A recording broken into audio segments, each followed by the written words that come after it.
জাতীয় কংগ্রেস রাহুল গান্ধীর নেতৃত্বে ভারত জোড়ো ন্যায় যাত্রা চলছে রাহুল গান্ধীর নেতৃত্বে ভারত জোড়ো ন্যায় যাত্রা চলছে ন্যায় যাত্রা চলছে বন্দে মাতরম। জাতীয় কংগ্রেস রাহুল গান্ধীর ভারত জোড়ো ন্যায় যাত্রা সমর্থনে হরিশ্চন্দ্রপুর 1 ও 2 নং ব্লকের কংগ্রেসের নেতাকর্মীরা রবিবার পদযাত্রা ও পথসভা করলেন। এদিন তারা হরিশ্চন্দ্রপুর কংগ্রেসের দলীয় কার্যালয় থেকে এই পদযাত্রা শুরু করেন। হরিশ্চন্দ্রপুর সদর এলাকা পরিক্রমা করে শহীদ মোড়ে এসে শেষ করেন।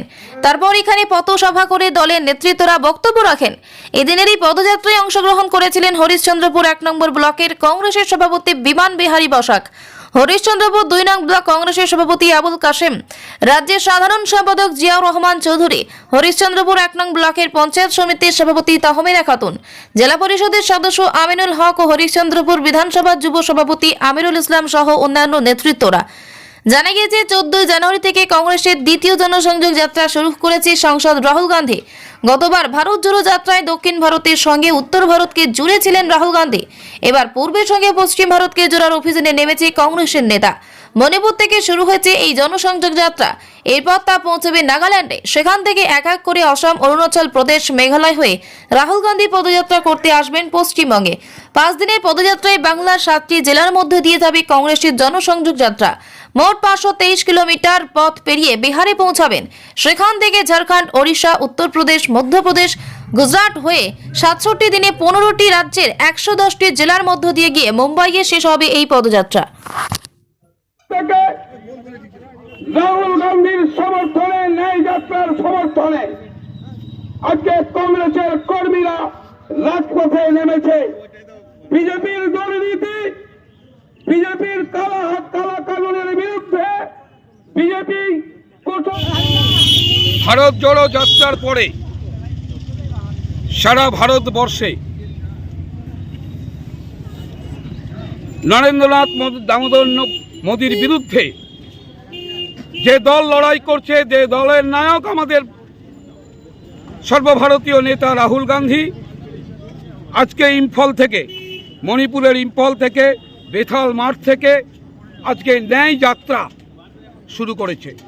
তারই সূচনা, শুভারম্ভে আমাদের পিসিসি থেকে, আমাদের এআইসিসি থেকে নির্দেশ মোতাবেক আমরা আজকে এই ন্যায় যাত্রার সমর্থনে, রাহুল গান্ধীর সমর্থনে আমাদের আজকে মিছিল পথসভা আরম্ভ করেছি। কোন পাগলে কিনা বলে, ছাগলে কিনা খায়। আজকে 138-39 বছরের দল আজকে এই ভারতবর্ষটাকে যদি ভারতবর্ষ রূপে পরিণত করে থাকে, তাহলে তার অবদান কেবলমাত্র জাতীয় কংগ্রেস। এই জাতীয় কংগ্রেসের বিচারধারায় কিন্তু এই ভারতবর্ষকে স্বাধীন করেছিল। তখন কোথায় ছিল সেই বিজেপি? তখন কিন্তু সেই বিজেপি দলই তৈরি হয়নি। তাদের যে পৃষ্ঠপোষক আরএসএস, সেই আরএসএসের যে নেতা গডসে, তিনি সেই ইংরেজদের কিন্তু চাটুকারিতা করেছেন। তিনি সেই ইংরেজদের হয়ে কাজ করেছেন। ভারতবর্ষের নাগরিকদের সাথে তারা বেইমানি করেছেন। কিন্তু এই ভারতবর্ষের এই জাতীয় কংগ্রেস, তারাই কিন্তু ভারতবর্ষকে দিশা দেখিয়েছে, ভারতবর্ষকে পথ দেখিয়েছে। আজকে এই আরএসএস এবং বিজেপির নেতৃত্বে ভারতবর্ষের যে সরকার, এই সরকার আমাকে একটা কথা বলুন, যে বিরোধীরা যে কথা বলছে, ভারতবর্ষের কোনো একটা সম্প্রদায়, কোনো একটা মানুষ, কোনো একটা কমিউনিটি, কোনো একটা জাতি এদের যে কার্যকলাপ তাতে খুশি আছে। যদি একটি গল্প শোনায়, ছোট্ট গল্প। এক ভদ্রলোক ছিলেন, তার চারটা ছেলে ছিল। 4টা ছেলের মধ্যে একটা ছিল ছ্যাবলা ছেলে। সেই ছ্যাবলা ছেলে বাপের দাম মোটরসাইকেল বিক্রি করে দিয়ে বলছে, বাপের দাম গাড়ি বিক্রি করে দিয়ে, জমি বিক্রি করে দিয়ে বলছে, বাপ আমার জন্য কি করেছে। তো এই নরেন্দ্র মোদী সরকার, এই অমিত শাহের সরকার, কংগ্রেসের তৈরি করা জিনিস, কংগ্রেসের তৈরি করা সরকারি পিএসইউ, কংগ্রেসের তৈরি করা আপনার যতগুলো সংস্থা, এয়ারপোর্ট থেকে শুরু করে, রেল থেকে শুরু করে, বিমান ক্ষেত্র থেকে শুরু করে প্রত্যেকটা জিনিস বিক্রি করে দিচ্ছে। আর বলছে 70 বছরে এই কংগ্রেস কিছুই করেনি। তাহলে তুমি বিক্রি করছো কি? তাহলে আজকে এই যেই হিংসার রাজনীতি পুরো ভারতবর্ষে এই ছড়িয়ে দিয়েছেন এই শ্রী নরেন্দ্র মোদী এবং অমিত শাহ, তারই বিরুদ্ধে আমাদের জননেতা, ভারতবর্ষের যে জননেতা রাহুল গান্ধী, তিনি প্রথম ফেজে শুরু করেছিলেন ভারত জোড়ো ন্যায় যাত্রা। প্রচুর সাড়া পেয়েছেন। তাই আজকে সেকেন্ড ফেজ হিসাবে ভারত জোড়ো ন্যায় যাত্রা তিনি মণিপুর থেকে আজকে মহারাষ্ট্র পর্যন্ত শুরু করলেন।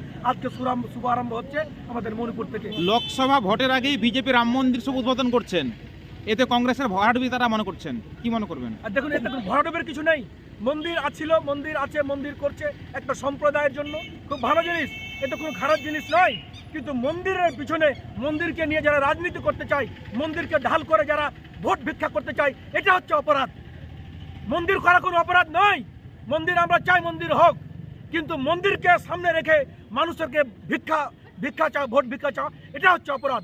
আজকে সেই অপরাধের বিরুদ্ধেই আমাদের নেতা রাহুল গান্ধী আজকে যে তিনি যে ভারত জোড়ো ন্যায় যাত্রা চালু করেছেন, মানুষের যে অভাবনীয় সাড়া আমরা যে সকাল থেকে দেখছি, এবং বিগত আপনার ভারত জোড়ো যাত্রার যে প্রথম ফেসে যে পুরো ভারতবর্ষে দেখেছে, পুরো বিশ্বের মানুষ দেখেছে কিভাবে সাড়া ফেলেছিল, আজকে সেইভাবেই সাড়া ফেলবে। রাহুল গান্ধীর এই নেই পদযাত্রার মধ্য দিয়ে আপনি ভারত জোড়ো যাত্রার মাধ্যম দিয়ে আগামী যে 24 লোকসভা কংগ্রেস কতটা আশাবাদী?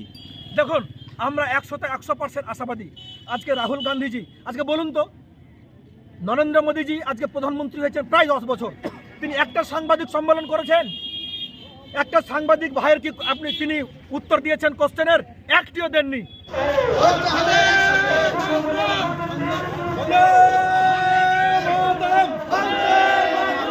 জাতীয় কংগ্রেস জিন্দাবাদ, জাতীয় কংগ্রেস জিন্দাবাদ, রাহুল গান্ধীর নেতৃত্বে ভারত জোড়ো ন্যায় যাত্রা চলছে,